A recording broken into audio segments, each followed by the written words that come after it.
Hello friends, welcome to GK mind game. ಪ್ರಶ್ನೆಗಳ ಸಂಪೂರ್ಣ ಮಾಹಿತಿಗಾಗಿ ವಿಡಿಯೋನ ಎಲ್ಲೂ ಸ್ಕಿಪ್ ಮಾಡದೆ ಕಂಪ್ಲೀಟ್ ಆಗಿ ನೋಡಿ. ಇವತ್ತಿನ ಪ್ರಶ್ನೆಗಳಲ್ಲಿ ಮೊದಲನೇ ಪ್ರಶ್ನೆ, ಸ್ನಾನ ಮಾಡುವಾಗ ಮೂತ್ರ ವಿಸರ್ಜನೆಯನ್ನು ತಪ್ಪಿಸಲು ಮೊದಲು ಯಾವ ಭಾಗಕ್ಕೆ ನೀರನ್ನು ಹಾಕಬೇಕು? ಆಪ್ಷನ್ಸ್: ಎ ತಲೆ, ಬಿ ಭುಜ, ಸಿ ಮುಖ, ಡಿ ಪಾದಗಳು.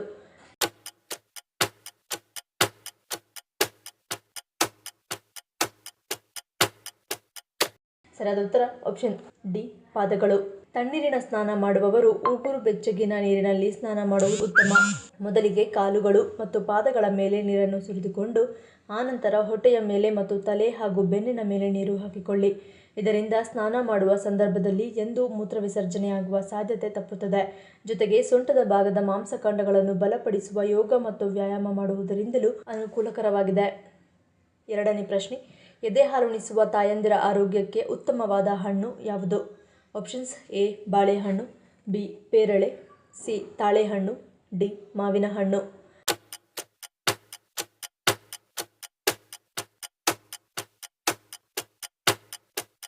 ಸರಿಯಾದ ಉತ್ತರ ಆಪ್ಷನ್ ಸಿ ತಾಳೆಹಣ್ಣು. ತಾಳೆಹಣ್ಣು ಸೇವನೆ ಮಾಡುವುದರಿಂದ ಕರುಳಿನಲ್ಲಿ ಹುಣ್ಣುಗಳ ಸಹ ಗುಣಪಡಿಸಬಹುದು. ನಾಲಿಗೆಯ ಮೇಲೆ ಆಗಾಗ ಕಂಡುಬರುವ ಹುಣ್ಣುಗಳನ್ನು ಕೂಡ ಕಡಿಮೆ ಮಾಡುವ ಶಕ್ತಿ ಈ ಹಣ್ಣಿಗಿದೆ. ಎದೆ ಹಾಲುಣಿಸುವ ತಾಯಂದಿರ ಆರೋಗ್ಯಕ್ಕೆ ಈ ಹಣ್ಣು ಬಹಳ ಒಳ್ಳೆಯದು. ಇದಲ್ಲದೆ ಮಗುವಿಗೂ ಪೋಷಕಾಂಶಗಳು ಚೆನ್ನಾಗಿ ಸಿಗುತ್ತವೆ.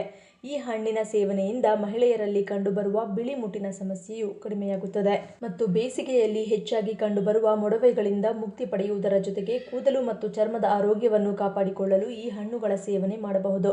ಅಲ್ಲದೆ ತಾಳೆಹಣ್ಣುಗಳು ಬಿಸಿಲಿನಿಂದ ಉಂಟಾಗುವ ಬೆವರು ಗುಳ್ಳೆಗಳು ಮತ್ತು ಇತರ ಚರ್ಮದ ಸಮಸ್ಯೆಗಳನ್ನು ಕಡಿಮೆ ಮಾಡಲು ಸಹಾಯ ಮಾಡುತ್ತದೆ.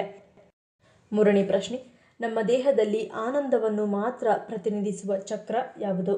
ಆಪ್ಷನ್ಸ್: ಎ ಸಹಸ್ರ ಚಕ್ರ, ಬಿ ವಿಶುದ್ಧಿ ಚಕ್ರ, ಸಿ ಮಣಿಪುರ ಚಕ್ರ, ಡಿ ಮೂಲಾಧಾರ ಚಕ್ರ.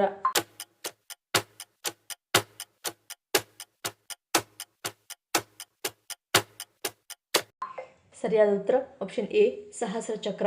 ಈ ಚಕ್ರವು ತಲೆಯ ಮೇಲ್ಭಾಗದಲ್ಲಿ ಗೋಚರಿಸುವುದು. ಈ ಚಕ್ರವು ಆನಂದವನ್ನು ಮಾತ್ರ ಪ್ರತಿನಿಧಿಸುತ್ತದೆ. ಯಾವ ವ್ಯಕ್ತಿ ಸಹಸ್ರ ಚಕ್ರದ ಉತ್ತಮ ಪ್ರಭಾವಕ್ಕೆ ಒಳಗಾಗಿರುತ್ತಾನೆ ಅವನು ಆನಂದವನ್ನು ಮಾತ್ರ ಅನುಭವಿಸುತ್ತಾನೆ. ಅವನಲ್ಲಿ ಯಾವುದೇ ವಿಷಯದ ಬಗ್ಗೆ ದ್ವಂದ್ವ, ಸಂಘರ್ಷ ಅಥವಾ ಪ್ರತ್ಯೇಕತೆ ಇರುವುದಿಲ್ಲ.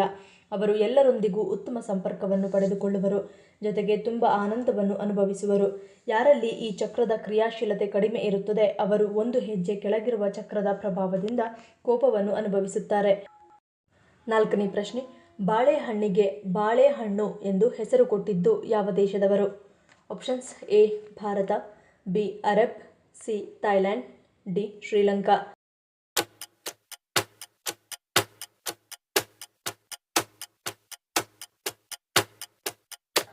ಸರಿಯಾದ ಉತ್ತರ ಆಪ್ಷನ್ ಬಿ ಅರಬ್.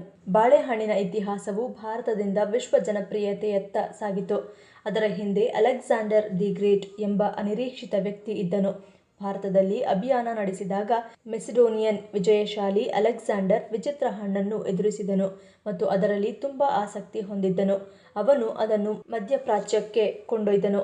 ಅರಬ್ ವ್ಯಾಪಾರಿಗಳು ಹಣ್ಣಿಗೆ ಬಾಳೆಹಣ್ಣು ಅಥವಾ ಬೆರಳು ಎಂದು ಹೆಸರಿಸಿದರು. ಈ ಪದವು ಒಂದು ದಿನ ಸಮಕಾಲೀನ ಪದ ಬಾಳೆಹಣ್ಣು ಆಗಿ ವಿಕಸನಗೊಂಡಿತು. ಐದನೇ ಪ್ರಶ್ನೆ, ಪಾದಗಳಲ್ಲಿನ ಯಾವ ಬದಲಾವಣೆ ಹೃದಯ, ಕಿಡ್ನಿ ಸಮಸ್ಯೆ ಮತ್ತು ಮಧುಮೇಹದ ಮುನ್ನೆಚ್ಚರಿಕೆಯಾಗಿರುತ್ತದೆ? ಆಪ್ಷನ್ಸ್: ಎ ಊತ, ಬಿ ಸೆಳೆತ, ಸಿ ತಣ್ಣನೆಯ ಪಾದ, ಡಿ ಮೇಲಿನ ಎಲ್ಲವೂ.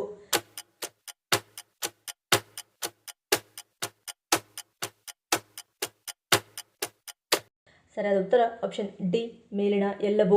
ಪಾದಗಳಲ್ಲಿ ಊತ ದೀರ್ಘಕಾಲದವರೆಗೆ ಇದ್ದರೆ ಜಾಗರೂಕರಾಗಿರಿ. ಹೃದ್ರೋಗ, ಕಿಡ್ನಿ ಸಮಸ್ಯೆ, ಲಿವರ್ ಸಮಸ್ಯೆ, ಮಧುಮೇಹದ ಮುನ್ನೆಚ್ಚರಿಕೆ ಇರಬಹುದು. ಪಾದಗಳಲ್ಲಿ ಮರಗಟ್ಟುವಿಕೆ ಕಂಡರೆ ಇದು ವಿಟಮಿನ್ B12 ಕೊರತೆ, ಥೈರಾಯ್ಡ್ ಸಮಸ್ಯೆ ಅಥವಾ ಬೆನ್ನು ಮೂಳೆ ಸಮಸ್ಯೆಯ ಲಕ್ಷಣವಾಗಿರುತ್ತದೆ. ತಣ್ಣನೆಯ ಪಾದಗಳು ಕಳಪೆ ರಕ್ತ ಪರಿಚಲನೆಯ ಸಂಕೇತವಾಗಿರುತ್ತದೆ. ಈ ಸಮಸ್ಯೆಯು ಧೂಮಪಾನ, ಅಧಿಕ ರಕ್ತದೊತ್ತಡ ಅಥವಾ ಹೃದ್ರೋಗದಿಂದ ಉಂಟಾಗಬಹುದು. ಇನ್ನು ಪಾದಗಳ ಮೇಲೆ ಚರ್ಮದ ಬಣ್ಣ ಬದಲಾದರೆ ಇದು ಮಧುಮೇಹದ ಸೂಚನೆಯಾಗಿರಬಹುದು. ಮಧುಮೇಹಿಗಳಲ್ಲಿ ಪಾದದ ಚರ್ಮವು ಕಪ್ಪು ಬಣ್ಣಕ್ಕೆ ತಿರುಗುತ್ತದೆ. ಇನ್ನು ಪಾದಗಳಲ್ಲಿ ಶುಷ್ಕತೆ ಅಥವಾ ತುರಿಕೆ ಇದ್ದರೆ, ಹಿಮ್ಮಡಿ ಒಣಗುತ್ತಿದ್ದರೆ ಶಿಲೀಂಧ್ರಗಳ ಸೋಂಕು ಅಥವಾ ಎಸ್ಜಿಮಾ ಲಕ್ಷಣವಾಗಿರಬಹುದು.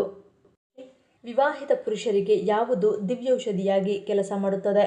ಆಪ್ಷನ್ಸ್: ಎ ಮೀನು, ಬಿ ಮಟನ್, ಸಿ ಬೆಳ್ಳುಳ್ಳಿ, ಡಿ ಈರುಳ್ಳಿ.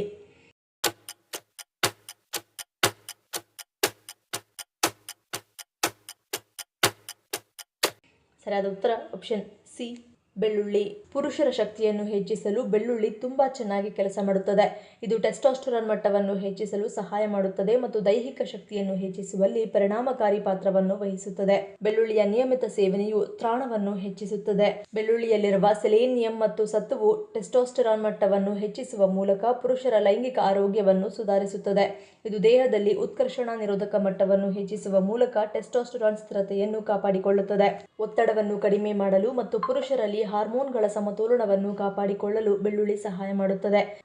ಬಸ್ಸನ್ನು ಮೊದಲು ಪರಿಚಯಿಸಿದ ದೇಶ ಯಾವುದು? Options A Japan, B France, C Indonesia, D America.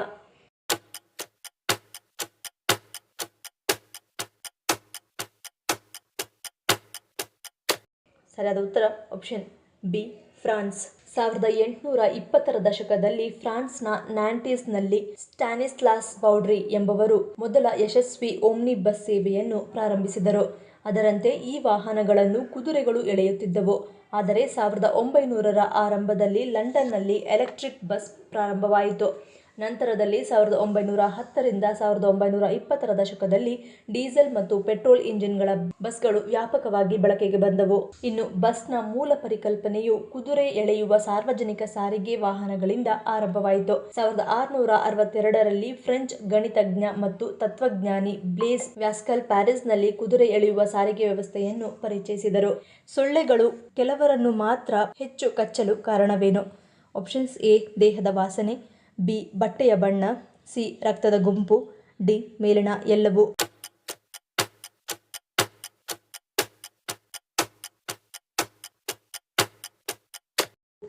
ಸರಿಯಾದ ಉತ್ತರ ಆಪ್ಷನ್ ಡಿ ಮೇಲಿನ ಎಲ್ಲವೂ.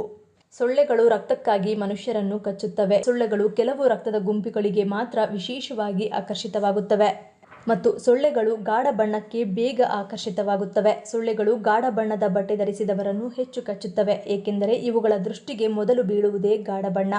ಗಾಢ ಬಣ್ಣದ ಬಟ್ಟೆ ಧರಿಸುವುದರಿಂದ ಸೊಳ್ಳೆಗಳು ಹೆಚ್ಚು ಕಚ್ಚುತ್ತವೆ ಎಂದು ಸಂಶೋಧನೆಗಳು ಕೂಡ ತಿಳಿಸಿವೆ. ಮತ್ತು ನಾವು ಉಸಿರಾಡುವಾಗ ಕಾರ್ಬನ್ ಡೈಆಕ್ಸೈಡ್ ಅನ್ನು ಹೊರಚೆಲ್ಲುತ್ತೇವೆ. ನಮ್ಮ ಚರ್ಮದಿಂದಲೂ ಸಣ್ಣ ಪ್ರಮಾಣದ ಉಸಿರಾಟ ನಡೆಯುತ್ತದೆ. ಅಲ್ಲಿಂದಲೂ ಕಾರ್ಬನ್ ಡೈಆಕ್ಸೈಡ್ ಬಿಡುಗಡೆಯಾಗುತ್ತದೆ. ಇದು ಸೊಳ್ಳೆಗಳಿಗೆ ನಮ್ಮ ಇರುವಿನ ಸುಳಿವು ನೀಡುತ್ತದೆ. ಈ ಮೂಲಕವೇ ಅವು ಆ ವ್ಯಕ್ತಿಯ ರಕ್ತಪ್ರಿಯವೋ ಅಲ್ಲವೋ ಎಂಬುದನ್ನು ಗ್ರಹಿಸುತ್ತವೆ. ದೇಹದ ಅತ್ಯಂತ ಹೆಚ್ಚಿನ ಚೈತನ್ಯ ಯಾವ ಅಂಗಕ್ಕೆ ಬೇಕಾಗುತ್ತದೆ? ಆಪ್ಷನ್ಸ್ ಎ ಹೃದಯ, ಬಿ ಯಕೃತ್, ಸಿ ಮೆದುಳು, ಡಿ ಶ್ವಾಸಕೋಶ.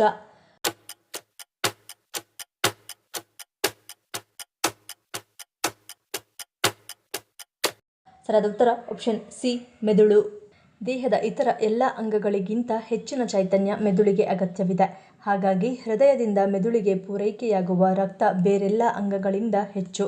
ಹದಿಹರೆಯಕ್ಕೆ ಬಂದಾಗ ದೇಹದ ಇತರ ಭಾಗಗಳು ಪೂರ್ಣ ಬೆಳವಣಿಗೆ ಪಡೆದಿದ್ದರೂ ಹದಿಹರೆಯ ಪೂರ್ಣವಾಗುವವರೆಗೂ ಮೆದುಳು ಪರಿಪೂರ್ಣ ಬೆಳವಣಿಗೆಯನ್ನು ಪಡೆದಿರುವುದಿಲ್ಲ. ಸಾಧಾರಣವಾಗಿ ಬೆಳವಣಿಗೆ ಪರಿಪೂರ್ಣತೆಯ ಹೊತ್ತಿನಲ್ಲಿ, ಅಂದರೆ ಸುಮಾರು 16ರಿಂದ 18 ವರ್ಷಗಳಲ್ಲಿ ಯುವಜನತೆಯ ಮನೋಭಾವ ವಿಭಿನ್ನವಾಗಿರುತ್ತದೆ. ಅದಕ್ಕೆ 16ಕ್ಕೆ ಬಂದವರೊಡನೆ ಸ್ನೇಹಿತರಾಗಿ ವ್ಯವಹರಿಸಿ ಎಂದು ಹಿರಿಯರು ಹೇಳುವುದು. ಮೆದುಳಿನ ಉಪಯೋಗಕ್ಕನುಗುಣವಾಗಿ ಮೆದುಳಿನ ಗಾತ್ರ ಪ್ರತಿ ವ್ಯಕ್ತಿಗಳಲ್ಲಿ ಕೊಂಚ ವ್ಯತ್ಯಾಸವಿರುತ್ತದೆ. ಸಾಧಾರಣವಾಗಿ ಮೇಧಾವಿಗಳ ಮೆದುಳಿನ ಗಾತ್ರ ಸಾಮಾನ್ಯರಿಗಿಂತ ಕೊಂಚ ದೊಡ್ಡದಿರುವುದು ಈ ನಂಬಿಕೆಗೆ ಗ್ರಾಸ ನೀಡುತ್ತದೆ. ಈ ಪ್ರಶ್ನೆಗಳಲ್ಲಿ ನೀವು ಎಷ್ಟು ಪ್ರಶ್ನೆಗಳಿಗೆ ಸರಿ ಉತ್ತರವನ್ನು ಕೊಟ್ಟರಿ ಅನ್ನೋದನ್ನು ಕಮೆಂಟ್ ಮಾಡಿ ತಿಳಿಸಿ. ಈ ವಿಡಿಯೋ ನಿಮಗೆ ಇಷ್ಟ ಆಗಿದ್ರೆ ಮರಿದೇ ಲೈಕ್ ಮಾಡಿ, ಶೇರ್ ಮಾಡಿ, ಸಬ್ಸ್ಕ್ರೈಬ್ ಮಾಡಿ. ನನ್ನ ಚಾನಲ್ನ ಇನ್ನೂ ಸಬ್ಸ್ಕ್ರೈಬ್ ಮಾಡಿದೆ ಹಾಗೆ ವಿಡಿಯೋಸ್ ನೋಡ್ತಿದ್ರೆ ಪ್ಲೀಸ್ ಸಬ್ಸ್ಕ್ರೈಬ್ ಮಾಡಿ, ಸಪೋರ್ಟ್ ಮಾಡಿ. ಮತ್ತೊಂದು ಇಂಟ್ರೆಸ್ಟಿಂಗ್ ವಿಡಿಯೋದೊಂದಿಗೆ ಸಿಗ್ತೀನಿ. Until love you all, take care.